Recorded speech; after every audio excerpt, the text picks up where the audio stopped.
आपको हम नमन करते हैं।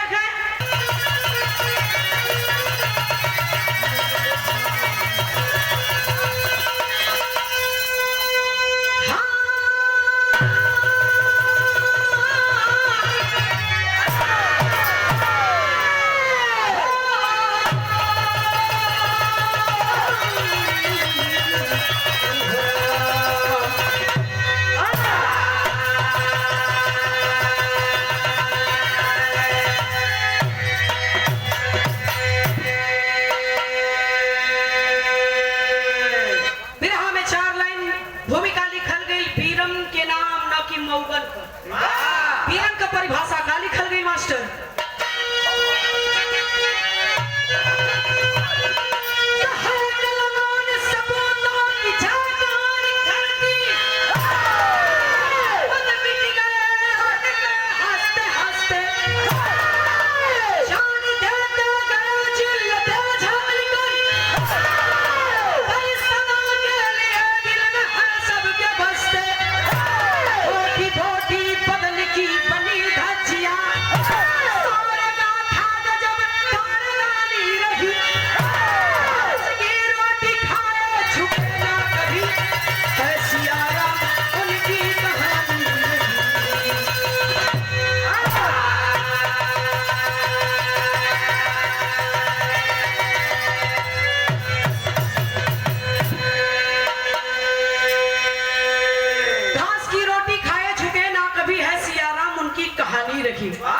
लोग बतावलन भाई नालायक हो तो घर बस जाला, भाई नालायक निकल जाए तो फिर घर उजड़ने से कोई बचा ना सकला।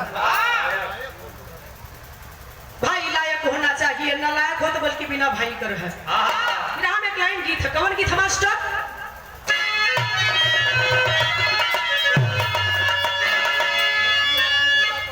लक्ष्मी नारायण गुप्ता जी प्रधान।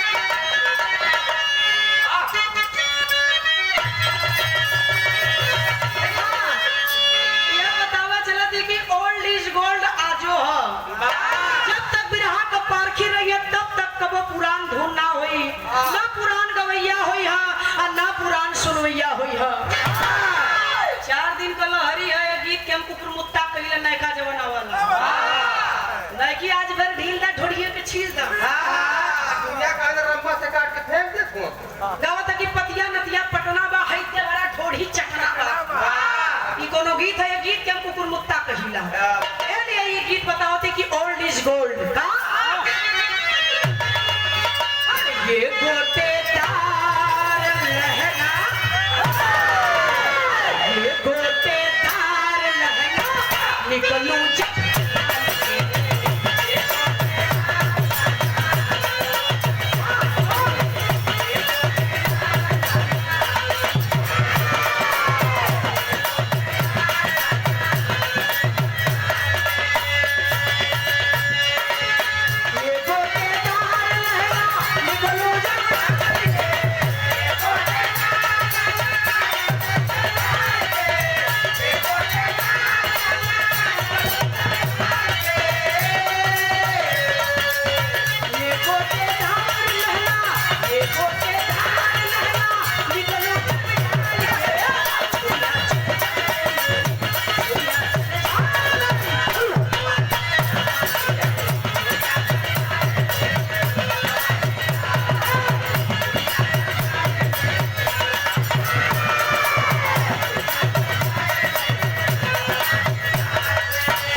छोड़ के लिख देना। लाइन पर बिरहा सुने वाले बाबू हमरे गौर करिए का लिखल गए। अरे गैरों से ज्यादा डर है हमें तो अपनों ने लूटा, गैरों में कहा दम था। मेरी किश्ती बची डूबी यारों जहां पानी बहुत कम था। ये लिए कभी जे लाइन की लिखत हो। अरे गैरों से ज्यादा डर है, गैरों से ज्यादा डर है अपनों।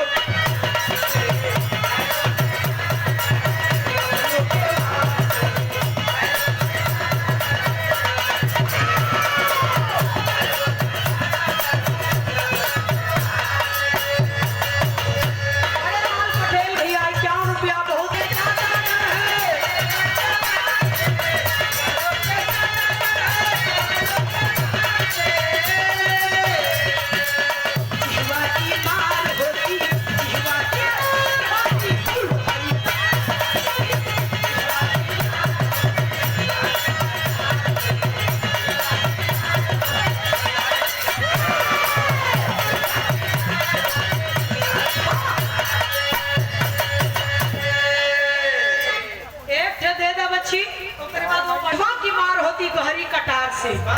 जितना बात जवान का कहल घाव करी उतना कटार का घाव करी। मर्द रही तो पतिये समान जाई, अब बेहया रही तो कई बार कहा के कोई असर न पड़ी। ये पुरस्कार आया है भैया हमारा रणजीत जायसवाल आपके द्वारा बहुत बहुत पड़ा।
इतिहास के पन्नों पर आपने पढ़ा होगा। चित्तौड़ का राजा महाराणा प्रताप मुगलों का शासक अकबर बादशाह चित्तौड़ पर कई बार आक्रमण करता है, लेकिन विजय हासिल नहीं कर पाया। सोच गल की दुनिया पे राज कैसे किला, लेकिन राज चित्तौड़ पर कबो राज न कर पाई। राणा प्रताप पे थे भाई रहल जेकर नाम रहल शक्ति सिंह। शक्ति सिंह के बड़ा दुख है कि भैया बहुत वीर हुआ, देखा नालायक के ओके तक खुश होए के चाहिए कि ओकर भाई वीर बहादुर हुआ। नालायक के जलन द्वेष के भावना सोचा था कि भैया बड़ा वीर हुआ, छिपे दौर में गयल और जाए के अकबर बादशाह से हाथ मिला लेलेस। कहा मुगलों का शासक अकबर बादशाह स्वागत है तुम्हारा शक्ति सिंह, ऐसे आए हो क्या चाहते हो? कलश की मैं राज चित्तौड़ को आपके अधीन करना चाहता हूँ। हो गया मुगलों का बादशाह अकबर, कहा कि तुम राणा प्रताप के भाई और अपने राज को गुलाम बनाना चाहते हो, मेरे अधीन करना चाहते हो? कहा बिल्कुल। कहा अरे वाह, हाथ मिलाओ, हाथ मिलाओ, हाथ मिलाओ भाईजान। अस्सलाम वालेकुम। अरे वाह, एक एक पैसा कभी की रोगिया भावत ताउना कोई हाय हाय हाय ताज लगल बिरहा में स्वर्गीय रामदेव गुरु एक गीत के गावत रहो अपने जवानी के आलम में खा गावे में।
भैया, हरा दो मेरे भाई राणा प्रताप को। हाथ मिला लेला सही बतिया पर अकबर बादशाह शक्ति सिंह के साथ रखला शक्ति सिंह की तोरे सेना का सेनापति हम बनब। तब राज चित्तौड़ पर राजगद्दी पर तो के बैठाई मंजूर कर लिया। अकबर बादशाह की अपने सेना का सेनापति तुझे घोषित करता हूँ। चल दलस अपने अपने ही राज चित्तौड़ पर अपना ही गद्दार भाई शक्ति सिंह अपने भाई राणा प्रताप के ऊपर राज चित्तौड़ पर आक्रमण करता है दुश्मन अकबर के साथ मिलकर के। तब फिर हमें चौधरिया लगा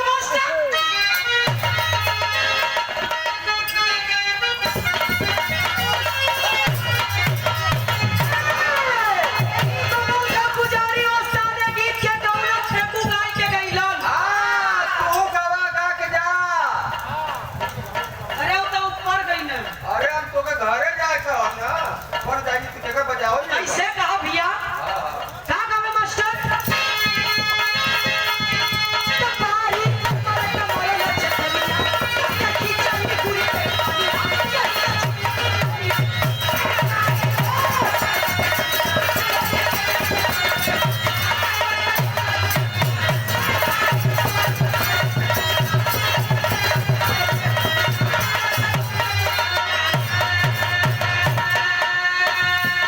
जब नंबर आवे तो एक यहाँ पर हाथ रख के खड़ा हो। पप्पू भैया से बड़ी बिरहा गौली स्वर्गीय पप्पू भैया स्वर्गीय रामदेव गुरु को सपूत रही दुनिया में अब ना हो। बहुत बिरहा भइल मन का महुआ चैनल से जोड़ी बनल रह 2008 से जब महुआ चैनल पर मन बिरहा दंगल में गए रही 2008 में। लेकिन आज पप्पू भैया ना हो। पप्पू भैया बतावा कहानी तू टेढ़ खड़ा ना हो भगवान ने टेढ़ बनाई देले रहू बुल्लो उस्ताद के। तब बुल्लो उस्ताद के नंबर आवे तो वो गावे भैया जितेंद्र कुमार गुप्ता एडवोकेट साहब भाभी जिला पंचायत सदस्य प्रत्याशी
शरीरिया बाई ठंडा का खराई मारे ले। हाँ ना विश्वास खिया के देखला ना पचौली तो असल ना। ए भैया बारे भाई अपना की भाई गद्दार निकल गया अपने की राज चित्तौड़ को गुलाम कर दिया। हार गए राणा प्रताप अकबर बादशाह के हाथों और जान बचाकर पत्नी को लेकर बिटिया चंदा 11 साल का बेटवा 5 साल का लेकर राणा प्रताप पिछले दरवाजे से फरार भइल।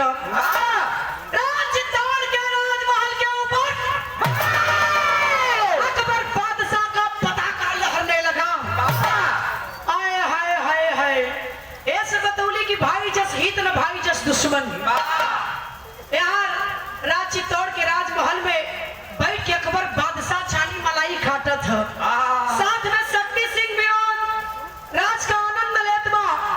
समय बीते लगल बाबू हो विराट साठ कर थिला समय के बचा के इधर समय बीते लगल धीरे धीरे धीरे 1 साल का दिन बीत गया है। जब 1 साल का दिन बीत गल आज ही के दिन राज चित्तौड़ को हमने अपने कब्जे में किया है। ये सोचा था अकबर बादशाह आज ही का दिन राज चित्तौड़ के जितले है ना तो क्यों ना इसकी वर्षगांठ मनाई जाए। जैसे आजकल लोग शादी की सालगिरह मनावत हुआ वही तरह अकबर बादशाह वर्षगांठ मनाओ था कि आज के दिन जितले है ना वर्षगांठ मनाए तो ऐसे ना मनाई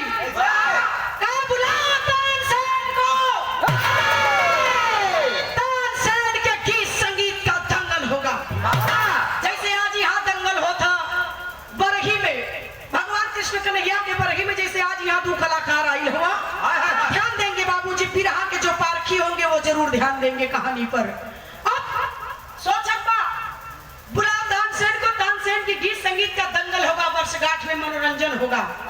तब बताइला खुशी हो या गम सब में सम्मिलित है हम।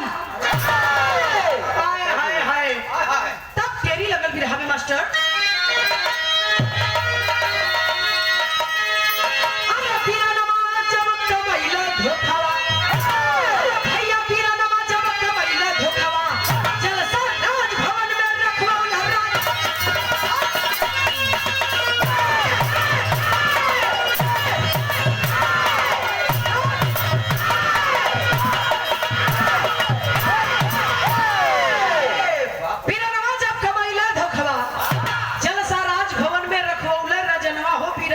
कमैले धोखवा लंका मंच तानसेन का तानपुरा लेके तानसेन आइरन अपन गीत संगीत का राग रागनी छेड़ देला। कौने समय का प्रसंग तानसेन गावे लगला तनी हई सुना मास्टर आवा था।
चित्तौड़ के महल में तो गावत कौने समय का प्रसंग रहलन। ए भैया लंका का लड़ाई छिड़ल है और लंका के लड़ाई में आज रावण ने अपने भाई कुंभकर्ण को जगाया। तानसेन गावत हुआ वो महल में रावण ने अपने भाई कुंभकर्ण को जगाया कि है कुंभकर्ण उठो और जाओ लंका की ओर से तुम्हें राम से युद्ध करना है।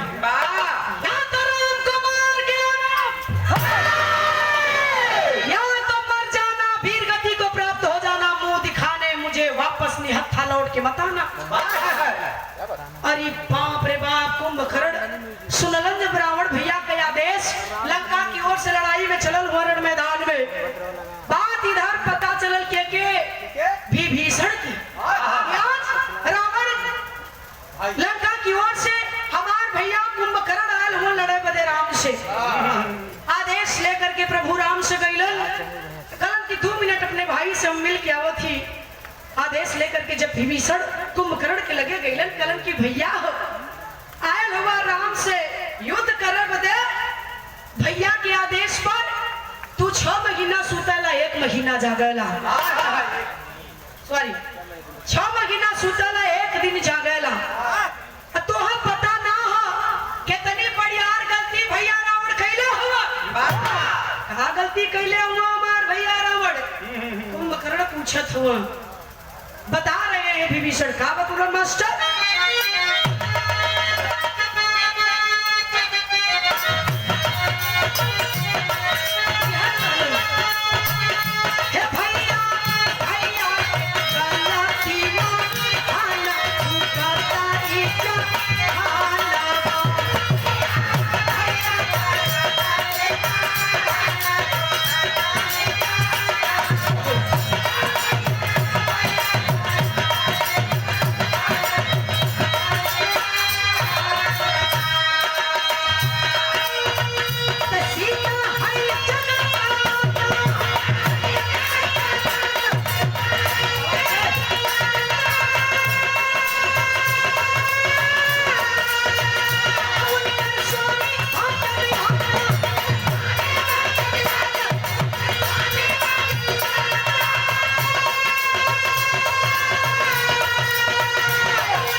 हुआ, वो दुनिया का मालिक हुआ और उनकरे मेहरारू का छल बल पूर्वक चोराए के लिया के भैया रावण लंका से वाटिका में रख ले हुआ।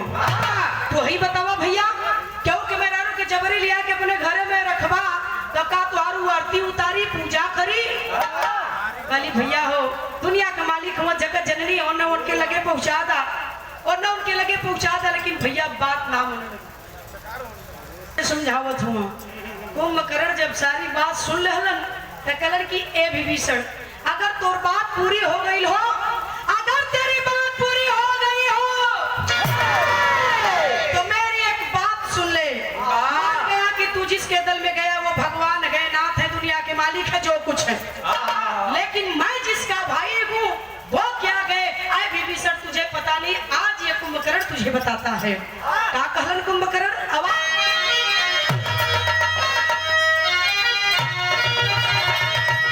हमारे भाई से, हमारे भाई से तीनों लोग कोई हमारे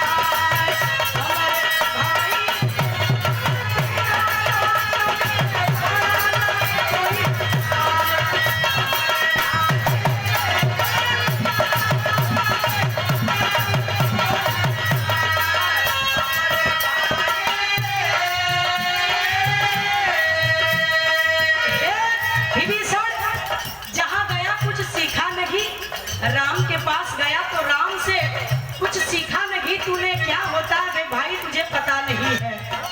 सुन मेरी बात, अपने स्वामी राम के भाई लक्ष्मण से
लक्ष्मण को नहीं हुआ था। भाई हो तो लक्ष्मण जैसा, ना कि तेरे जैसा। एक बात और कुंभकर्ण अपने विभीषण से समझाओ तो उनका कहलन, भाई नीच हो, नालायक हो, कमीना हो, कुछ भी हो, लेकिन भाई भाई होता है। एक बात और सुन ले। का कुंभकर्ण कहलन विभीषण से, लाख बुरा हो रावण भलगी।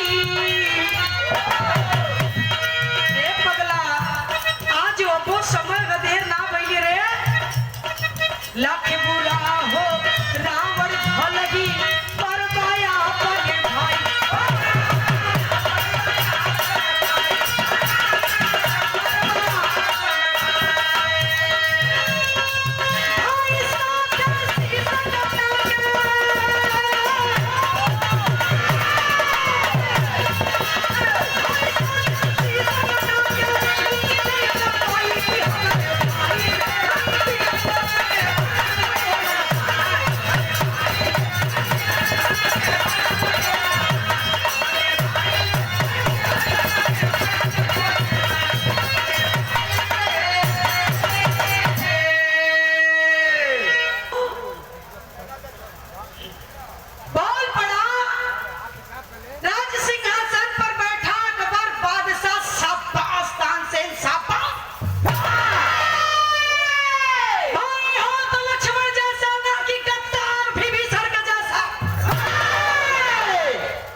अरे बाप रे बाप, पूरी महफिल सन्न हो गई। तानसेन के गीत संगीत के सुन के सबका रोआ फनफनाया। कौन मास्टर तनी आवा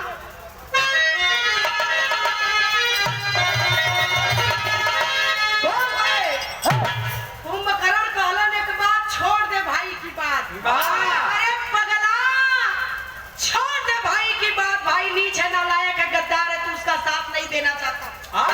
मान गया, लेकिन बात जब फेस किया जाए तब क्या करना चाहिए? आइए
मर मिट जाए के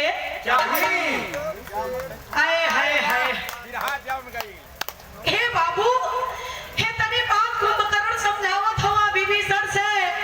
आ जाए अभी वक्त गया, जा अपने भाई से बड़ा दुनिया में, अपने देश अपने मातृभूमि से बढ़कर दुनिया में कोई धर्म नहीं है, कोई धर्म नहीं है। मातृभूमि से बढ़ा कुछ ना है अपने खातिर, देश खातिर देश से बड़ा कुछ ना है। और ये बाप रे विभीषण कलन ना भैया ना, ना भैया ना, हम न करब, हम जात है चल गिल राम के लगे। अरे बाप रे बाप, इतना गाते गाते तानसेन की तान पूरा रुक जाती है। ये संगीत वही समाप्त हुआ दंगल। बोल पड़ा अकबर बादशाह राज सिंहासन पर, शाबाश तानसेन क्या गीत गाया है तूने। भाई हो तो लक्ष्मण के जैसा, भाई हो तो कुंभकर्ण के जैसा, ना कि गद्दार विभीषण के जैसा। वही महफिलिया में कोई और बैठल रहे, तानसेन के गीतिया के सुनत रहे। जब बार बार अकबर बादशाह तानसेन का शाबाशी देवे लगला, बा तानसेन बा, ओकरी करे जवाब पर सांप लोढ़े लगल। रहल के मास्टर आवत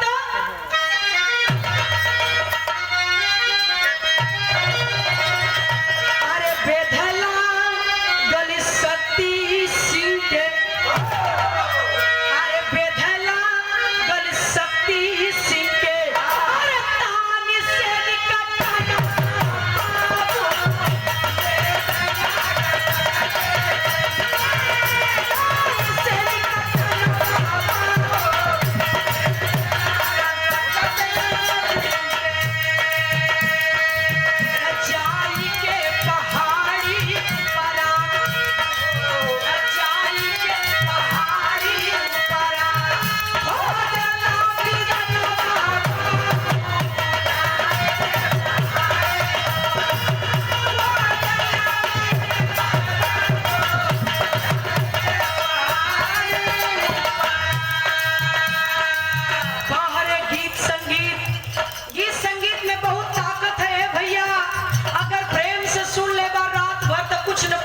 जरूर मिली।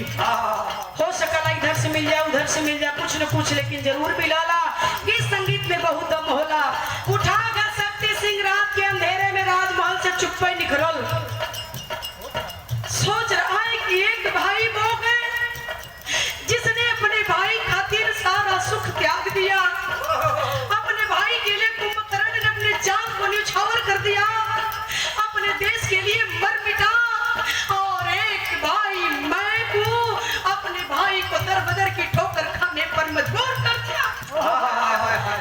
अपने देश राज चित्तौड़ को मैंने गुलाम बना दिया, अकबर के अधीन कर दिया। वो गद्दार मैं हूँ। शक्ति सिंह उछल अपने भाई राणा प्रताप के लगल पे नीला बन के खोजे बाबू।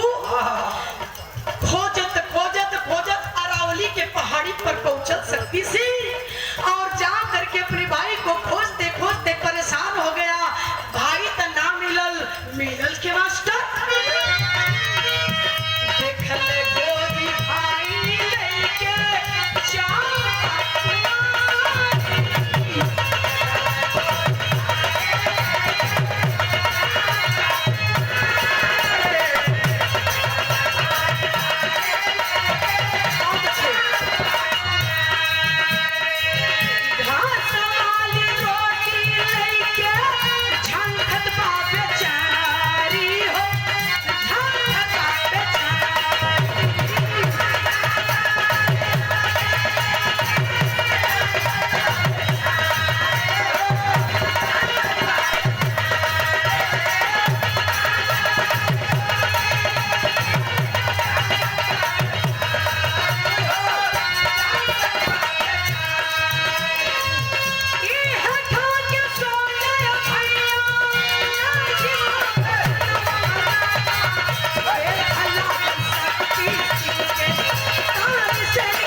चंपा 5 बरस का राणा प्रताप का लइकवा दोनों भूख से तड़पत हुआ।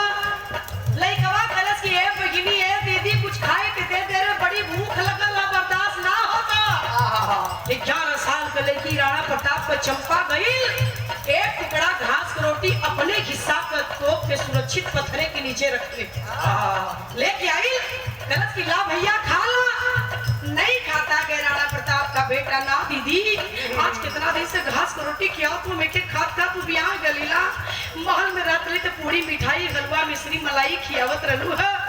का रीजन है का कारण है दीदी कि हम लोग घास की रोटी खा के दिन बितावत थी। तब राणा प्रताप को लड़कियां कहले काहे घास की रोटी खाती है सुन चाहा चाकू दैया भैले देश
चाचा जाके दुश्मनन से हाथ मिला लेना देश गुलाम हो गया। अब देख कब तक ठोकर हमन खाई ला जंगल में। कलश के दीदी ऐसा बात है का? कलश की हाँ बच्ची खाला 4 दिन से तो के अपने हिस्सा तो रोटी खियावत। क्या होता कि बेटियों का बलिदान साबित करे चलो थिला। ए बाबू आज राणा प्रताप को लड़कियां 4 दिन का खैले घास को रोटी वो ना खाती है। अपने हिस्सा को रोटियां घास का 4 दिन से अपने भैया के खियावत रहे। कलश की भैया हो अगर एक हम खा जाए तो तू मांगता तो के खा दे हम मर जा हमारे बाबू को कुछ न बिगड़ी, लेकिन तो के अगर कुछ हो जाए तो बाबू के कुल खानदान में कोई दीपक जलाने वाला ना बची रे भैया। खा ले हमके तई घसिया रोटियां खेले 4 दिन का दिन बीत गयल है। सुन रहा के शक्ति सिंह झाड़ के आड़ में छिप करके सारी बतिया अपने भतीजवा भतीजिया का सुनत कहलस कि भैया खाला। इतना कहत कहत राणा प्रताप को लड़की वो एक टुकड़ा घास की रोटी अपने भाई के खिया कर दहले खिया के अब गिरल धरती पर और जब गिरल तो फिर उठल नहीं मर जाती है। राणा प्रताप की लड़की चंपा शक्ति सिंह झाड़ के आड़ में बैठल देखत सुनत आ देखत कि चंपा गिरल आ गिरल ये तो उठत ना करना तो हिलत ना डोलत हिय पूरी शरीर पूरी बॉडी सन्न हो गई मालूम पड़ल शून्य हो गई है एकदम आ तब तक हर वीर बहादुर राणा प्रताप उनकर रानी आई गेली पिटिया का लाश देख के वीर बहादुर राणा प्रताप छाती पीट के वही लाश पर रोवे लगलन आया हर शक्ति सिंह तब तक आवाज लगा दिया अपने भाई राणा प्रताप को बिरहा में आल्हा लगल मास्टर और ये गंगाराम प्रधान जी के बगल में पप्पू पटेल जी के जमीन में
छाती पीट के दोनों प्राणी रोए लगलन यार शक्ति सिंह से बर्दाश्त ना भइल झाड़ के आड़ से आवाज लगा देले भैया भैया भैया हारी बाप रे बाप राणा प्रताप आवाज की सुनलन कलन की रानी ये तो मेरे गद्दार भाई शक्ति सिंह की आवाज है अगर पकड़ेगा तो बंदी बनाएगा और बंदी बनाकर दुश्मन के हवाले कर देगा हे रानी दुश्मन मारी करेजा पर खंजर से तो बड़ा तकलीफ हुई हो कलन बेटवा की गोद में उठाला बिटिया के लाश के उठाओ यहाँ से भागे को कोशिश करा ना तो पकड़ी तो बंदी बना ले रानी राजा अपने बिटिया बेटवा के लेके लगलन भागे राजा बिटिया के लाश रानी बेटवा के गोदी में लेके लगलन दोनों प्राणी भागा पीछा कर लिया गद्दार शक्ति सिंह पीछा करते करते करते करते जब थक गए कुछ दूर पहुंचल हुआ राजा कलश की भैया हो अगर ना रुकवा तो खाई में कूद के अपन जान दे दे नहीं तो रुक जा हाथ जोड़ती भैया बात सुन ला रुक जा रुक जा रुक जा रानी कली हो तो तुम्हार भाई है ना लायक हो ना लायक हो हे राजा लेकिन है आपका भाई रुक कर उसकी बात सुन लीजिए आखिर वो कहना क्या चाहता है राजा राणा प्रताप रुक गईलन कलन बोल रहे ना लायक अब क्या बचा है जो लेने के लिए आया है सब कुछ तो तूने बर्बाद कर दिया अब क्या लेने आया है बोल अगर जान चाहिए तो खंजर निकाल के फेंक देना कलाई खंजर ले करेजा निकाल ले गर्दन काट ले शरीर का बोटी बोटी कर दे लेकिन एक निवेदन अरे भैया हम दुश्मन के हवाले मत करे तू भाई हमें तू मरबे तो कम तकलीफ हुई लेकिन दुश्मन मारी तो बड़ा तकलीफ हुई अरे बाप रे बाप जब इतना बात राणा प्रताप कहलन इतना बात जब राणा प्रताप कहलन निकाल के खंजर फेंक दहलन। गद्दार भाई शक्ति सिंह खंजर उठा लेले और उठौलस खंजर तक कैलेस का बिरहा के आखिरी और मेन पॉइंट।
कलश की भैया माफ कहता गलती बहुत बड़ी भइल, ऐसा गलती जीवन में कबो न दोहराई।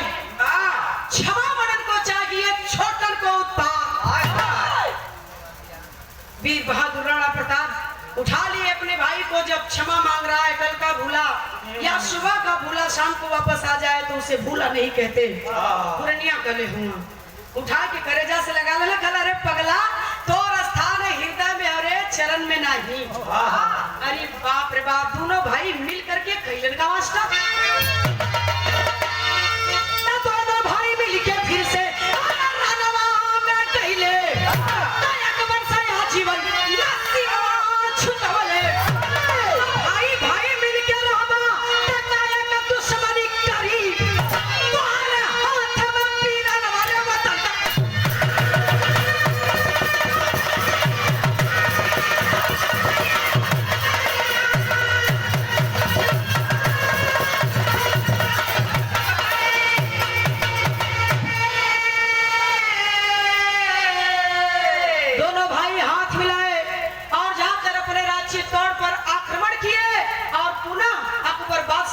पराजित करके चित्तौड़ को अपनी हिरासत में लिए। राजगद्दी पर बैठने की जब बारी आई, एक मिनट, राजगद्दी पर जब बैठने की बारी आई, बहुत बड़े राणा प्रताप कलन की है शक्ति सिंह, मेरी इच्छा है कि राजगद्दी पर तू विराजमान हो जा रे पगला।